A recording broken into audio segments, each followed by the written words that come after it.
श्रीरामचंद्रं शरणं प्रपद्ये श्रीरामदूतं शरणं प्रपद्ये।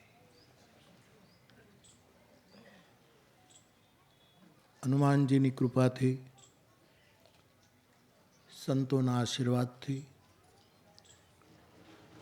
આપ સૌના સદભાવથી આ સ્થાનમાં પ્રતિવર્ષ યોજાતા આ એક કાર્યક્રમમાં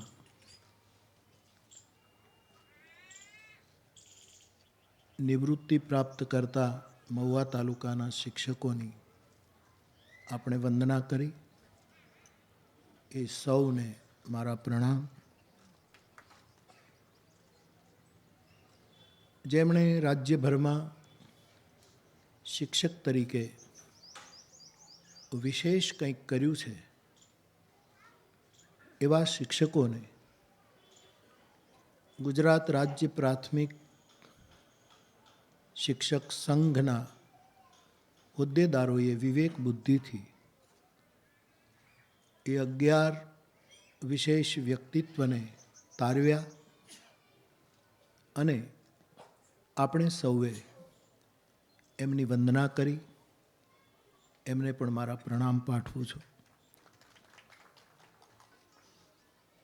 તલગાજરડા પ્રાથમિક કન્યા શાળાની બહેનોએ, દીકરાઓએ જે એક નાનકડો એવો સાત્વિક કાર્યક્રમ રજૂ કર્યો, એ બાળકો અને એમના પ્રેરણાદાતા શિક્ષકોને પણ ખૂબ ખૂબ ધન્યવાદ. આ કાર્યક્રમમાં પ્રતિવર્ષ અવકાશ લઈને ઉપસ્થિત રહેતા પૂજ્ય સીતારામ બાપુ, આ વખતે આપણને વિશેષ પ્રસન્નતા છે કે એક અતિથિ તરીકે અચાનક, મને તો કાલે જ સમાચાર મળ્યા કે સરદારથી પૂજ્ય સ્વામીજી પધારવાના છે. મારા પ્રણામ. ગુજરાત રાજ્ય શિક્ષક સંઘના વર્તમાન પ્રમુખ જાડેજા બાપુ, મહામંત્રી સતીશભાઈ, આપણા બાબલુભાઈ, દિલીપસિંહ બાપુ,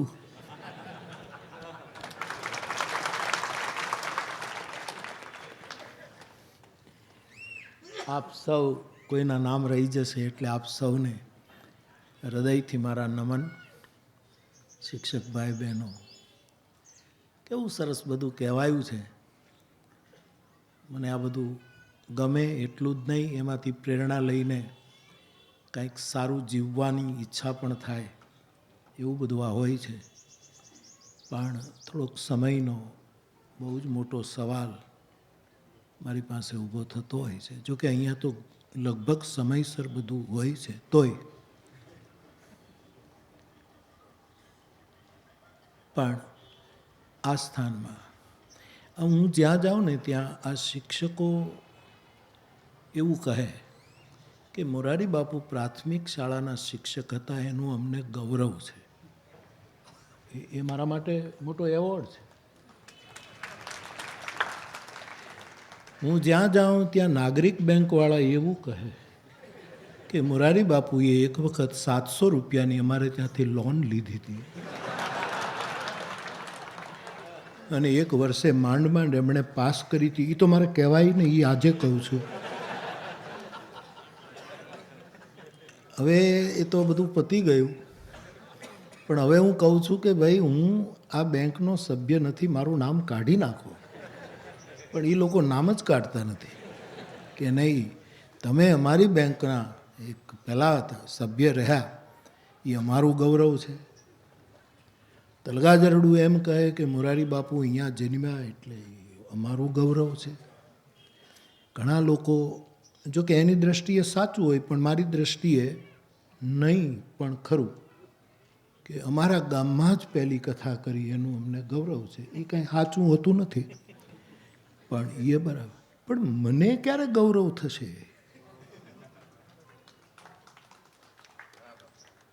એનો અર્થ ગૌરવ નથી એવું નહીં, પણ શિક્ષકો એમ કહે કે બાપુ અમારા શિક્ષક, એનું મને આનંદ છે સાહેબ, પણ મને ગૌરવ જ છે. પણ વિશેષ ગૌરવ તો ત્યારે થશે કે અહીંયા જે કંઈ વાતો થાય છે અને આપ જે એક ચિત્તથી એને શ્રવણ કરો છો, આપ કરી જ રહ્યા છો, પણ વધારે ને વધારે એવું કંઈક આપણે, ભલે સરકારી કાર્યક્રમમાં ન હોય પણ આપણા ચિત્તની સરકારનો આદેશ માનીને આપણે કંઈક વધારે ને વધારે એવું કરી બતાવીએ જે દિવસે મને વિશેષ ગૌરવ થાય. ગૌરવ તો છે જ, એવું નહીં માનતા કે બાપુ એમને હાવ કાઢી નાખ્યા. ગૌરવ બહુ છે. મને શિક્ષક હોવાનું ગૌરવ છે, આપ છો એનું પણ મને ગૌરવ છે. તો આપ કરી જ રહ્યા છો. પણ મને જે સમાચાર હમણાં દિલીપસિંહ બાપુએ આપ્યા, એમણે કંઈ વાંચ્યું છે, મને કાલે કોઈ કહેતું હતું કે આવું કંઈક એક આદેશ થયો છે કોઈ જગ્યાએ કે શિક્ષકો વહેલી સવારે ટોર્ચ લઈને આવું કંઈક, મને ખબર નથી સાચું ખોટું, પણ આવું થયું છે. આ બહુ ફની છે, આ બહુ સારા સમાચાર ન કહેવાય, આવું ન થવું જોઈએ. શિક્ષકો શું આના માટે છે? એને કામ સોંપો કે કેટલા જણા ડાન્સ બારમાં જાય છે એને ગોતી લાવો. એને કામ સોંપો કે ગામમાં કેટલા જણા શરાબ પીવે છે એને શોધી કાઢો. એને એવું કામ સોંપો કે વિવેકથી ગામમાં કયો સરપંચ, કયો સભ્ય, કયો તલાટી કમ મંત્રી કે જે કંઈ હોય એ ગામના ગરીબ માણસથી લાંચ રૂશ્વત લે છે એને શોધી કાઢો. પણ આ લાઇટું લઈને એ જોવા નીકળવાનું કે કોણ, આ તો આની ચર્ચાએ કરવી ન ગમે મારા મોઢે, પણ મને આ વસ્તુ ગમ્યું નથી. જે સ્તરે થયું હોય એ જલ્દી સુધારો કરે. આ શિક્ષકો આટલા માટે છે. શિક્ષકો બીજા ઉપર ટોર્ચ ફેંકવા માટે નથી, પોતાની કાયા ઉપર ટોર્ચ ફેંકવા માટે છે કે હું ક્યાં છું, મારે ક્યાં હોવું જોઈએ, મારે શું કરવું છે. પણ આવું કંઈક થતું હોય છે. ખેર, જે હોય તે જવા દો. પણ કાલનું હું સાંભળું છું ત્યારથી મને એમ થાય છે કે આ તો કંઈ બરાબર ન કહેવાય, આવું તો કંઈ હોઈ શકે. ખેર, લોકશાહીમાં ઘણું થઈ શકતું હોય છે.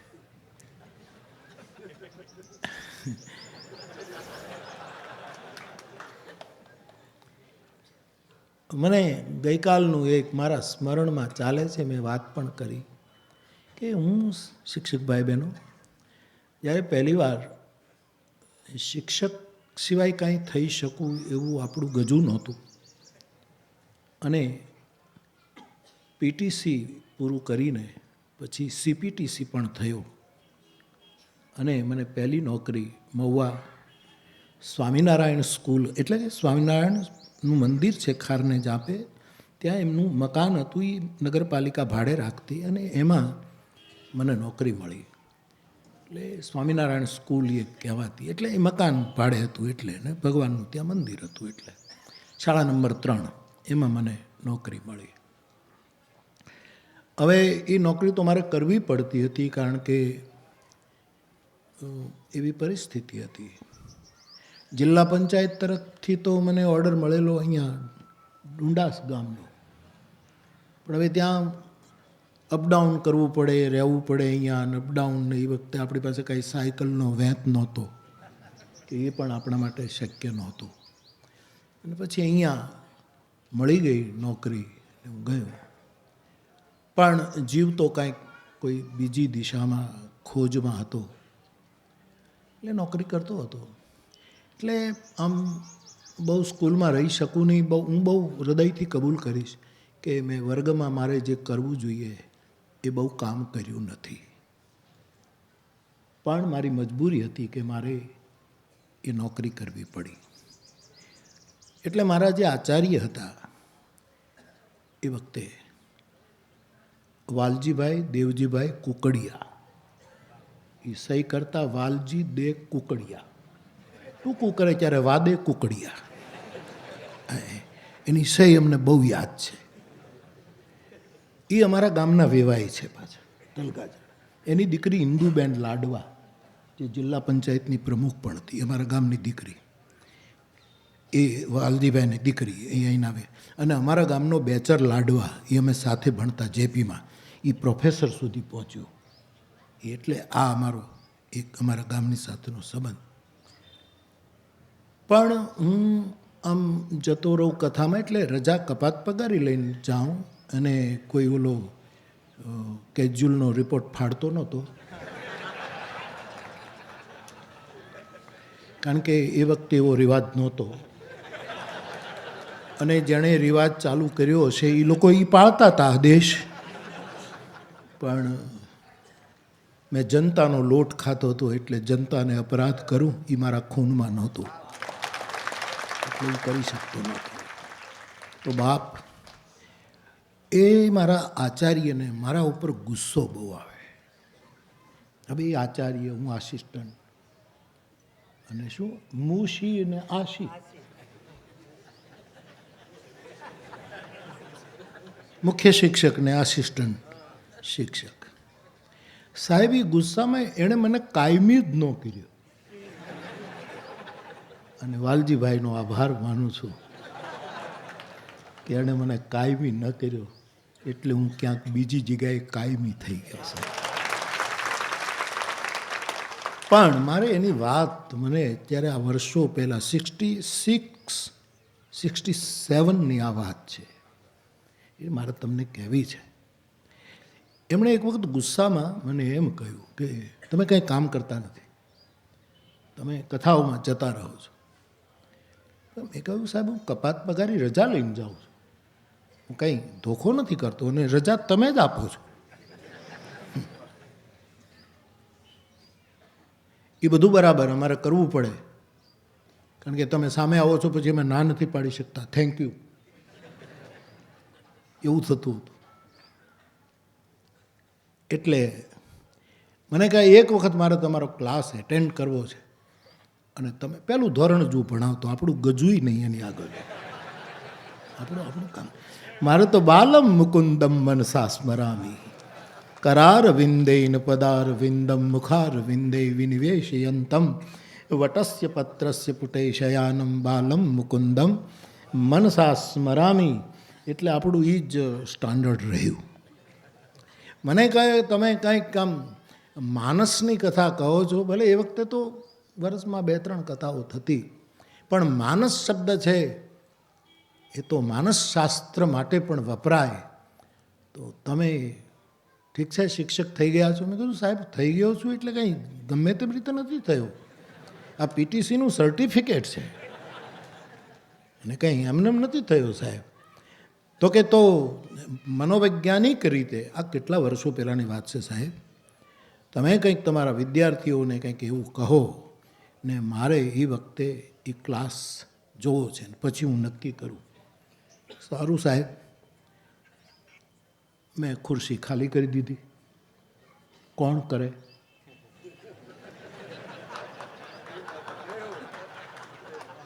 પણ હું એ ખુરશીનો માણસ નહોતો. મેં ખુરશી આપી દીધી, સાહેબ બેસો.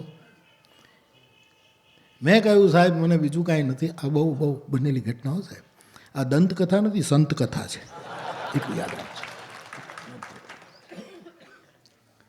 એટલે મેં મારા પહેલા ધોરણના બાળકો છોકરાઓ મને પ્યાર બહુ કરતા, એટલું પાકું, યસ. એટલે મેં કહ્યું સાહેબ ગમે તે શરૂ કરું, ગમે તે. સારું. મેં એક છોકરાને કીધું કે પ કોનો પ, જેમ કમળનો ક, ખટારાનો ખ, ગણપતિનો ગ, ઘડિયાળનો ગ, આપણે જે રીતે શીખ્યા હતા એ હતું. ચકલીનો ચ, છત્રીનો છ, પછી જમરૂખનો જ, જબલાનો જ, ટટ્ટુનો ટ, ઠળિયાનો ઠ, ઢગલાનો ડ, ઢગલાનો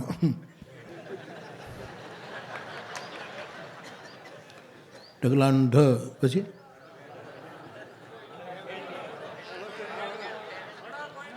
અણ કોઈનો નહીં, તલવારનો ત, થડનો થ, દડાનો દ, ધજાનો ધ, નગારાનો ન, પતંગનો પ, પછી ફાનસનો ફ,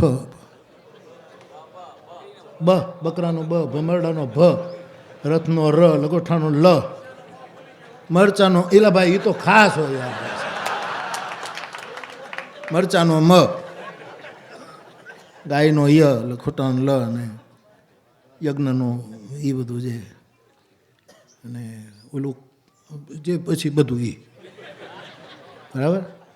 મેં વળી છોકરાઓને કીધું કે આ પ કોનો? એને કીધું ને કે મનોવિજ્ઞાન તમે માનસ કહો છો તો તમે કહો કંઈક. એટલે મેં છોકરાઓને પૂછ્યું છોકરાઓ પ કોનો? એટલે એક છોકરો ઊભો થયો કે સાહેબ. છોકરાઓ મને સાહેબ કહેતા, એનો આનંદ હતો ને સાહેબ. પણ એ જ્યારે સાહેબ કહે ત્યારે હું આપણું જે સાહેબવાળું ન યાદ કરતો, હું કબીર સાહેબવાળું યાદ કરતો. એટલે મને કહે, એને બહુ સાચો જવાબ કે સાહેબ પતંગનો પ. શાબાશ.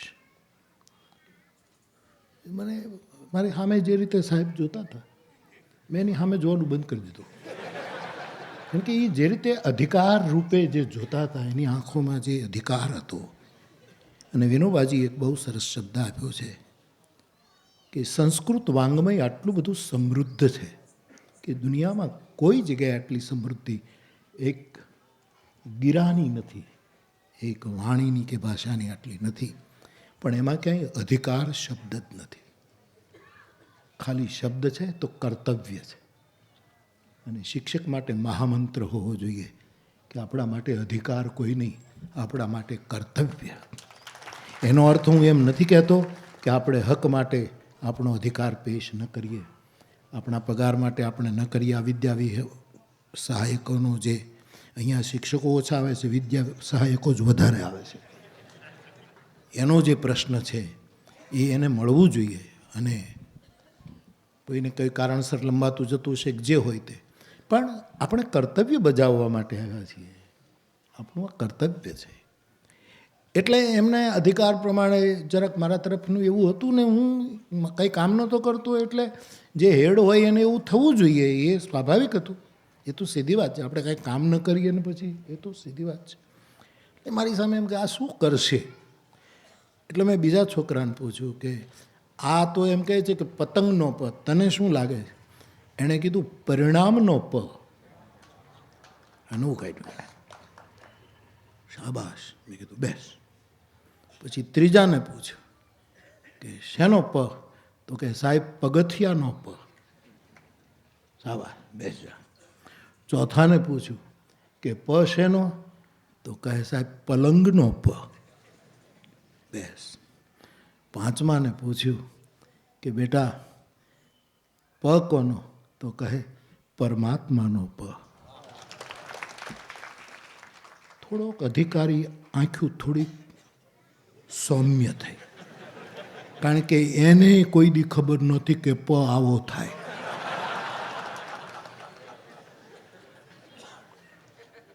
મારી સામે જોયું, થોડુંક હસ્યા. અને તમે સાહેબ ક્યારેક થોડુંક હસી શકો ને તો અમેરિકાના પ્રેસિડેન્ટ બની શકો. એવો કિસ્સો છે. ખેર, એમાં આપણે ન જઈએ. પણ વળી પાછી એની જિજ્ઞાસા વધી અમારા સાહેબની કે આ પ પ કરીને કરશે શું? મેં કહ્યું સાહેબ હું માનસ ગાઉં છું.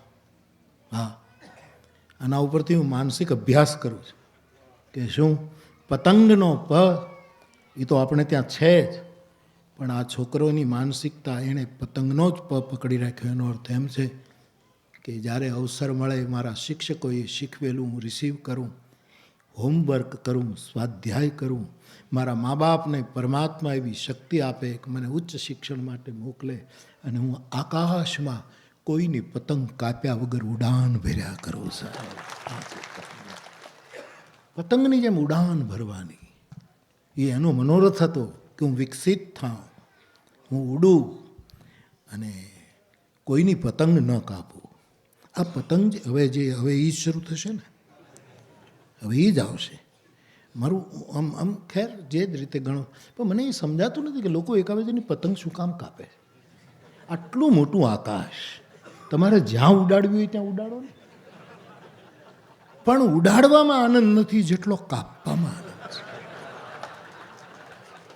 એમ દિલીપસિંહ બાપુએ કહ્યું કે આસિસ્ટન્ટો મૂશીને જેમ સરપંચને ફરિયાદ કરે કે આમ કરીને જે તાળીઓ પાડે, એકાબીજાની જે સ્પર્ધા છે, આ કોઈ હવાઈ જહાજમાં ઓક્સિજન આપણને ઓછો મળે તો ઓલું લટકે ને એમાંથી લઈને નાક ઉપર ઓક્સિજન લેવાની વાત નથી. પરમાત્માએ આપેલો આટલો મોટો પ્રાણવાયુ છે અને આપણા ફેફસામાં જેટલી તાકાત હોય એટલું લીધા કરો ને. પણ બીજાની પતંગ કાપવાની વૃત્તિ ક્યાંથી આવી એ મને સમજાતું નથી. અને આપણે જાણીએ છીએ કે બીજાની કાપીએ કે કોઈ આપણી કાપે પછી એ પતંગની શું દશા. એક ફિલ્મ આવી હતી કટી પતંગ, મેરી જિંદગી એક કટી પતંગ હૈ, એવું હતું. આ બધા જૂના સંસ્કારો બહાર આવી રહ્યા છે.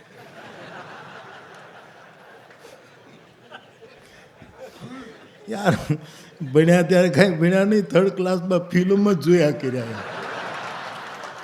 અને થર્ડ ક્લાસમાં પેલા બે પાટિયા જ હતા સાહેબ, ને નીચે વેકરો, અમારી આ ગ્લોબ ટોકીજ જો વેકરો કાંઈ. ઓલા પછી સેકન્ડ ક્લાસવાળાને વળી નીચે લાદી હોય ને બાકડા હોય, અને ઓલા ફર્સ્ટ ક્લાસવાળાને વળી કાંઈક વધારે સારું. પણ એ તો આપણે એ તરફ જોતા જ નહીં, કારણ કે આપણે તો એમાં કાંઈ હાવ પડદાની પાસે ન બેસીએ. રૂપિયા આપીને દૂર બેસવાનો અર્થ શું છે? એટલે વે કરો એની ઉપર આટા પાટિયા, ટેકો બેકો કાંઈ નહીં ને એ રીતે ફિલ્મ જોવામાં જ રહ્યા. અને મેં તમને ઘણી વખત કહ્યું, આઈ મિલન કી બેલા ફિલ્મ આવ્યું અને મેં તુમે ઓર ક્યા દઉં મેં દિલ કે સિવા, સાયરા બાનુ જે સાયરા જ છે ને. અરે શિક્ષકો તમને તો ખબર હોવી જોઈએ. હા, આશા પારેખ, આશા પારેખ છે નહીં. પાકું કરો, મારે વાંધો નથી, સમય છે. હેતુ કથન કાઢો, હેતુ કથન કાઢો.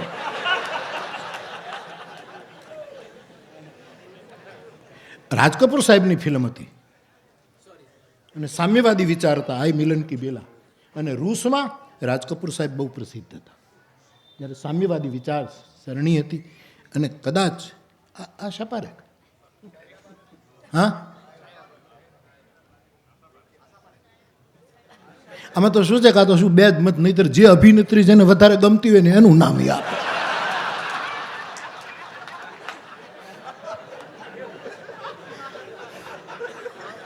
જે હોય તે.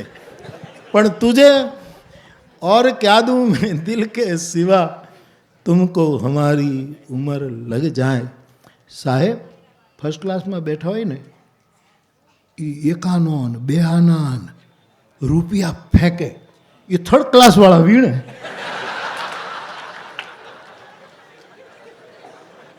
મેં નહોતા વીણ્યા, એ પાકું છે, સચ્ચો એ કહી દઉં યાર, આપણે વીણ્યા નહોતા, પણ હું જોતો હતો.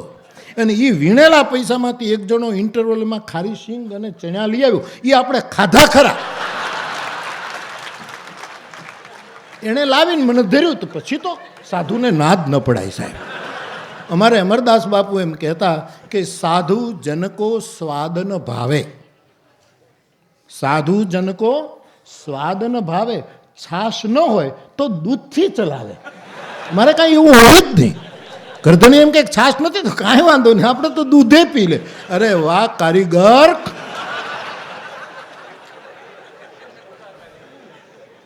એટલે એ ચણાને સિંગ ખાધેલી ખરી યાર. એ કટી પતંગ એક પિક્ચર હતું, મેરી જિંદગી હૈ ક્યા એક કટી પતંગ. આપણે કોઈની પતંગ કાપીએ, કોઈ આપણી કાપે. એ પતંગ જેમ બાવળના જાળામાં જેમ ફાટે છે, વિખાઈ જાય છે, એવી જિંદગી થઈ જાય. અને મને હજી સુધી આ મેં ઘણી વખત કહ્યું છે, આ કદાચ પુનરુક્તિ પણ હશે કથાઓમાં પણ, મને એ પણ નથી સમજાતું કે પતંગ જે કાપે છે એ બાજુવાળો જ કાપે છે. તલગાજરડાની પતંગ ભાદરોડવાળો કાપી જ ન શકે. તલગાજરડાવાળો જ કાપે ને એ બાજુવાળો જ કાપી શકે. એમ આપણા બધાની પતંગો આપણી આજુબાજુનો સમાન ધર્મી જ કાપતો હોય છે. મને એ છોકરાની વાત ગમી કે સાહેબ પતંગનો એને ઉડાન ભરવી છે, એને વિકસિત થવું છે, એને કંઈક પામવું છે. મેં સાહેબને કહ્યું કે હું આમાંથી આ શીખું છું. હું કંઈ ભણાવતો નથી, કામ નથી કરતો, પણ કામનું શીખી રહ્યો છું. મને જે કામનું હોય. બીજા છોકરાને કીધું કે પનો અર્થ શું, એટલે એણે કીધું પરિણામનો પ. એને પરિણામમાં જ રસ હતો કે પાસ થવું, બીજા ધોરણમાં જવું, ત્રીજામાં થવું. એટલે પરિણામને લક્ષ્યમાં રાખીને એની માનસિકતા ચાલતી હતી. અને સ્વાભાવિક છે, માણસે પરિણામને લક્ષ્યમાં રાખીને ગતિ કરવી જોઈએ કે આનું પરિણામ શું આવશે, કયો લક્ષ્ય વેદ આનાથી આપણે કરીશું આ માર્ગ, એને પરિણામનો કયો. મને એમાંથી આ શીખવાનું મળ્યું. ત્રીજાએ કહ્યું, સાહેબ પગથિયાનો એને એક પછી એક સ્ટાન્ડર્ડમાં પગલાં પાડવા હતા. હવે મારે આમાંથી આમ જવું છે, મારે આ એણે પગથિયા. પણ મને ઓલો ચોથો છોકરો બહુ ગમ્યો. એણે કીધું પલંગનો હોમવર્કની એસી તૈસી, વાંચવાની એસી તૈસી, લખવાની એસી તૈસી, પાટીને દફતર ફેંકીને આ પીડ્યા પલંગમાં. એનો પ્રમાદમાં રસ હતો. અને મારો ઉપનિષદ કહે છે, સ્વાધ્યાય પ્રવચનાભ્યામ ન પ્રમદિતવ્યમ. શિક્ષકોએ પ્રવચનમાં પ્રમાદ ન કરવો અને વિદ્યાર્થીએ સ્વાધ્યાયમાં પ્રવચન ન કરવું. અને પાછું આનું ઉલટું કરવું જોઈએ કે શિક્ષકોએ પણ સ્વાધ્યાયમાં પ્રમાદ ન કરવો અને વિદ્યાર્થીઓ પ્રવચનના સ્તરે પહોંચે ત્યાં સુધી પહોંચાડવા માટે એને સ્વાધ્યાય કરાવવો. મારી દૃષ્ટિમાં શિક્ષક, હું મારી તલગાજરડી આંખોથી જો શિક્ષકનું એક વિઝન જોવા માંગું તો હું આવું જોઉં. સાહેબ, આ અપેક્ષા નથી, મારા વિચારો તમારી સાથે રજૂ કરું. મારા 71મું વર્ષ ચાલે છે સાહેબ. આ 71મી આંખ જે રીતે, 71 વર્ષની આંખ જે રીતે શિક્ષકોને, અને હવે ડૉક્ટર એમ કહે છે કે આ લેન્સ ચડાવું છું ને કથામાં તો એ બધું આમ દેખાય છે. અને બધું ડૉક્ટરો સતત મને કહે છે કે હવે તમે ચેક કરાવો. પણ આપ માનો ન માનો, મારી પોતાની વ્યવસ્થા એટલી છે કે હું મારી આંખ હજી બતાવી શકતો નથી. એટલે જે સમારંભમાં હું જાઉં ત્યાં ખાસ કહું છું કે સમયમાં સમારંભ રાખજો, કે કલાકનો હોય તો કલાકમાં જ પૂરો કરજો, 2 કલાકનો હોય તો 2 કલાકમાં જ પૂરો કરજો. આવું હું કહેતો હોઉં છું. ખેર, અને પાછા અહીંયા તો ભગવત કૃપા છે, અહીંયા તો મારે કાંઈ કામે નથી. અહીંયા અત્યારે કાંઈ કામ નથી. આપણે થોડુંક કામ છે પણ એ તો થયા કરશે. અહીંયા તો નહીં તો દરેક ફંક્શનમાં આ મારો આટલા વર્ષોનું બધા વક્તા એમ જ કહે છે કે આપણે બાપુને સાંભળવા છે. હું એને જ સાંભળવા, પણ તું મને માઇક આપ ત્યારે તું મને સાંભળીશ ને, ત્યારે સાંભળીશ. હું વધારે હવે નહીં બોલું. અને વળી પાછી એક કૂંપળ કાઢે. અહીંયા તો ભગવત કૃપા છે. સ્વામીજીએ કેટલું ટૂંકમાં, બાપુ હંમેશા બોલે એના કરતાં થોડું બોલ્યા. જાડેજા બાપુએ એને જે કહેવું હતું એના પદ પ્રમાણે એમણે વાત કરી. દિલીપસિંહ બાપુ પાસે તો આપણે અપેક્ષા રાખતા હોઈએ છીએ કે આ બાપુ બોલે અને લેર કરાવે હંમેશા. એને બધી જ મહત્ત્વના એમના મુદ્દા હોય. જે બોલ્યા છે, સતીશભાઈ બોલ્યા, પછી જિલ્લાના હોદ્દેદાર બોલ્યા, બધા બહુ સરસ. સંચાલકશ્રી બહુ જ સંક્ષેપમાં, નહીંતર સંચાલક કરનારા જ પ્રવચનો આપતા હોય, કારણ કે એને તો જેટલા બોલવા હોય એટલા વિષય એને મળે. એ બધા ઉપર બોલે. અહીંયા ભગવત કૃપાથી બધું જ સંતુલિત છે. આ 71 વર્ષની આંખો, મારા શિક્ષક ભાઈ બહેનો, મારા પરિવારજનો એક આવો શિક્ષક જોવા ઈચ્છે છે. અને હું નિરાશાવાદી નથી, હું બહુ ભરોસા ઉપર જીવનારો માણસ છું. અને એ કદાચ એ વિઝન આ ઉંમર પૂરી થાય અને ત્યાં સુધીમાં ન દેખાય તોય ચિંતા નથી, બીજો જન્મ તલગાજરડામાં લઈશું. અને વળી પાછું દર્શન શરૂ કરીશું. 4 લક્ષણો જેનામાં હોય એવો શિક્ષક તલગાજરડી આંખો જોવા ઈચ્છે છે. અને એક, મારા દેશનો શિક્ષક, મારી ભાષાનો શિક્ષક, મારા ગુજરાતનો શિક્ષક, મારા રાષ્ટ્રનો શિક્ષક, અને સીમાડા તોડી નાખો વિશ્વનો શિક્ષક. આપણે ત્યાં એક શિક્ષક એવો આવ્યો કે તુમ ત્રિભુવન ગુરુ, ભગવાન શિવ ત્રિભુવનના ગુરુ, ભગવાન શ્રી કૃષ્ણ કૃષ્ણમ વંદે જગદગુરુ. તો આ મારી આંખો આવું જોવા ઈચ્છે છે કે શિક્ષકમાં મુનિનું મૌન હોવું જોઈએ. ભલે વનમાં ન રહીએ, ભલે ભવનમાં રહીએ. સાહેબ પગાર સારા છે, તમે ઉપલો માળ લો. પગાર સારા છે ને અત્યારે?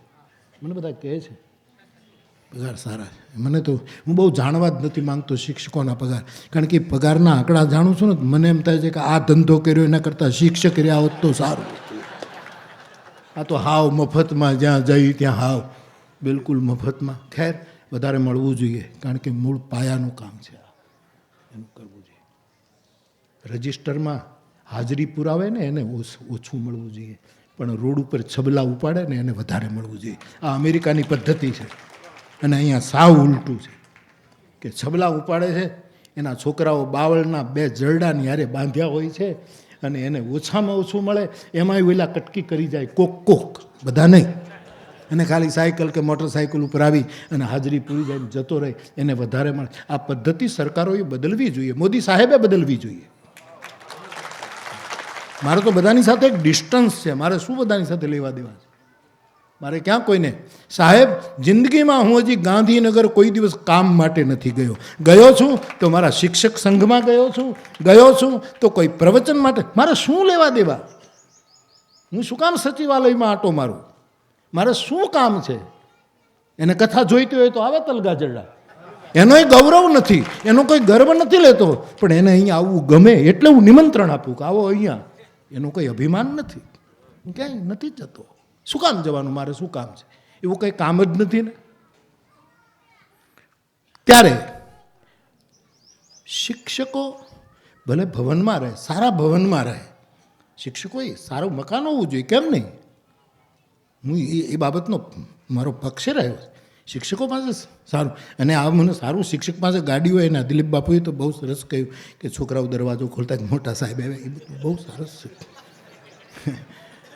પણ यदि શિક્ષક ગાડીમાં આવશે ત્યારે ભણાવશે કેટલું એ મને શંકા છે.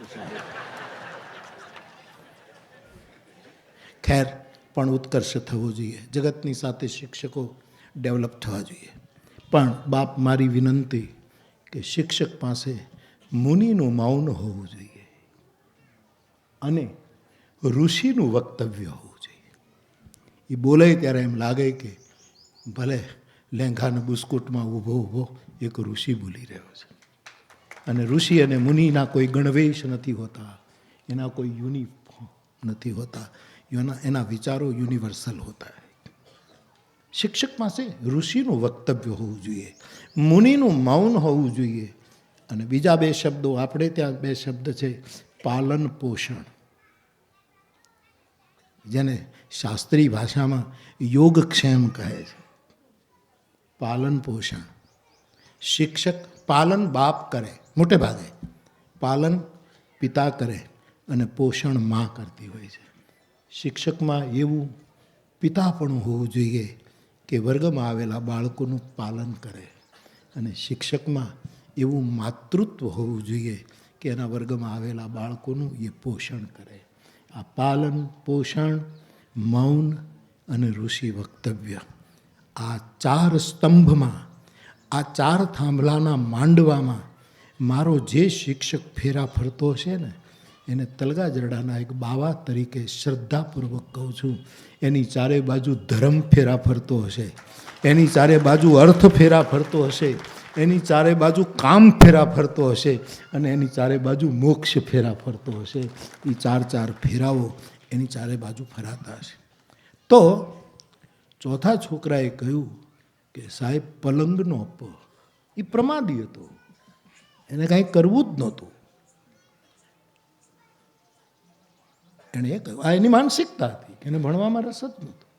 પણ 5મા બાળકે એમ કહ્યું કે સાહેબ, પરમાત્માનો આખરે કોઈ પણ કાર્ય હોય સાહેબ, આખરે કેન્દ્ર તો આપણું પરમાત્મા છે. પછી અલ્લાહ હો, ઈશ્વર હો, જીસસ હો, બુદ્ધ હો, મહાવીર હો, નામી હો, અનામી હો, આકારી હો, નિરાકારી હો, શું ફરક પડે? અમારો ગિરનારમાં એક ફકીર જેવો એક મુસ્લિમ છે, એ દાતારી છે, એ બહુ સરસ એક શકીલ સાહેબની ગઝલ એની રીતે ગાય. 1-2 લીટી સંભળાવું તમને. તું નિશાન બે નિશાન હૈ, તારો આકાર પણ છે અને તારો આકાર નથી, પણ તું નિશાન બે નિશાન હૈ, તું बहारे शर्मदी है तुझे याद करना तुझे देखना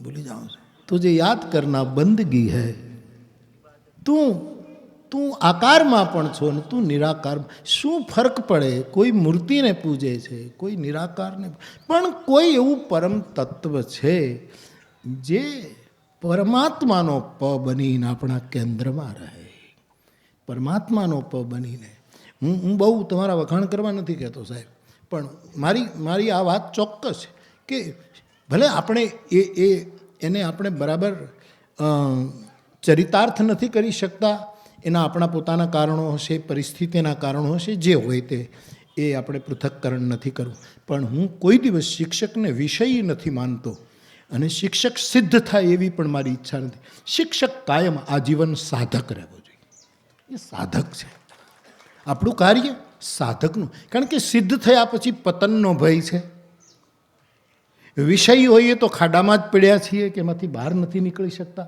સાધક એ મધ્ય મહાભારતમ એક મધ્યમ માર્ગ શિક્ષક કાયમ સાધક હોય અને તેથી પરમાત્માનો પ એ કોઈ પરમ તત્વ હમણાં સર્વધર્મ પ્રાર્થના જે ગાંધી પરંપરામાં વિનોબા પરંપરામાં આપણે ત્યાં ઓમ તત્સત શ્રી નારાયણ તું પુરુષોત્તમ ગુરુ તું શિક્ષકોએ વાંચી જવા એના એક એક શબ્દની વ્યાખ્યા મહામુનિ વિનોબાજીએ કરી છે ક્યારેક હાથમાં નાનકડી પુસ્તિકા આવે તો આપણે વાંચી લેજો કે એની કેટલી વૈશ્વિક વ્યાખ્યા કરી છે તો બધાના કેન્દ્રમાં પરમાત્માનો પ હોવો જોઈએ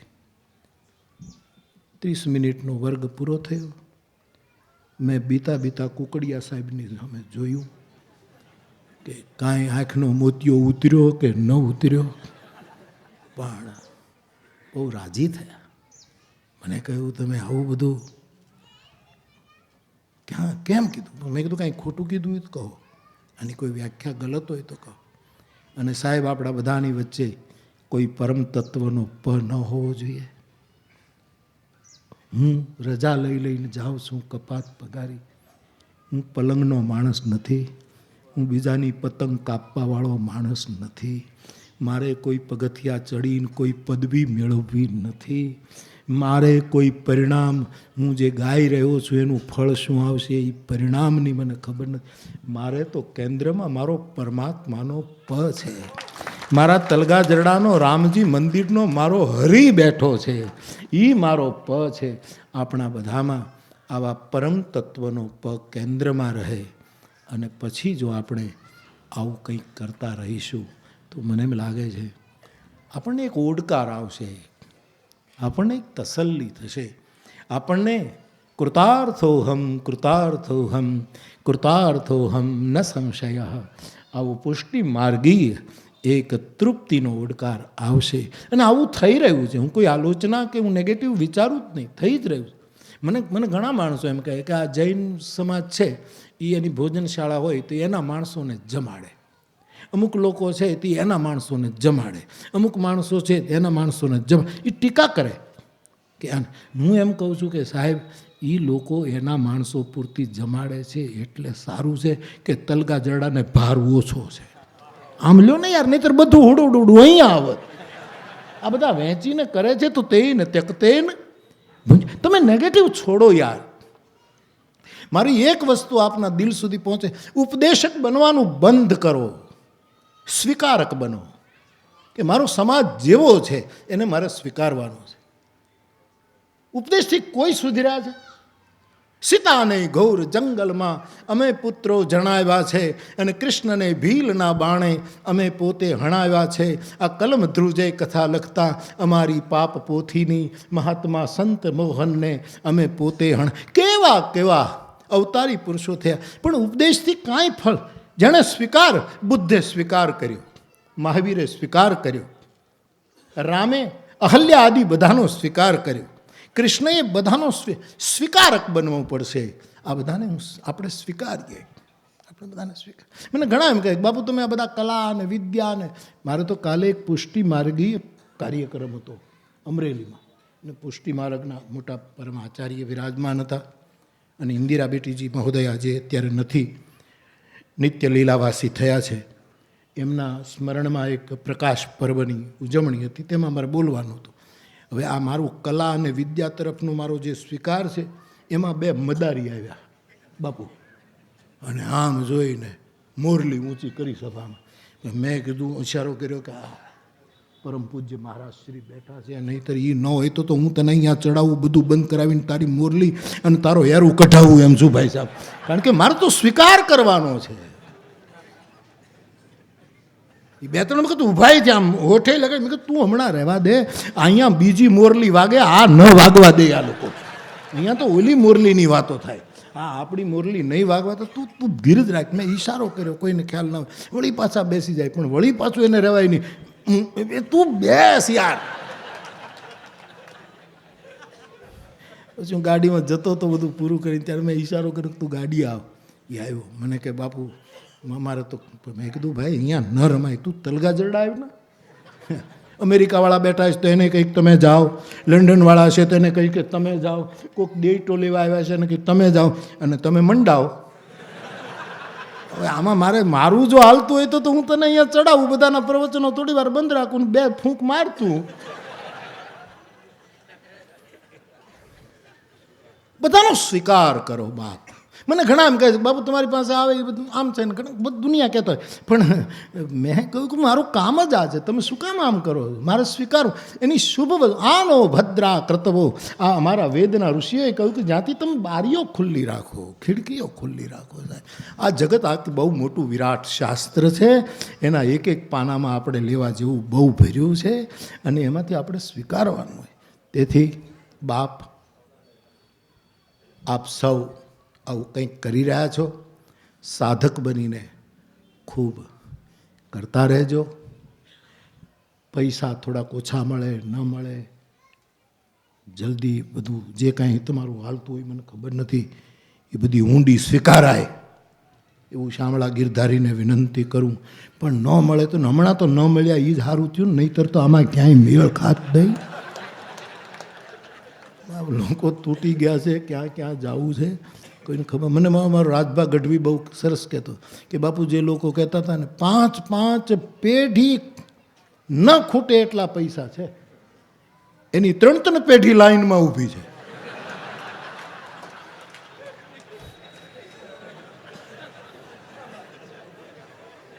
હમણાં હું ગિરનાર હતો એક દિવસ પહેલાં, તો આમ બધા બહુ થાકી ગયા હતા, મારી સાથે બધા હતા.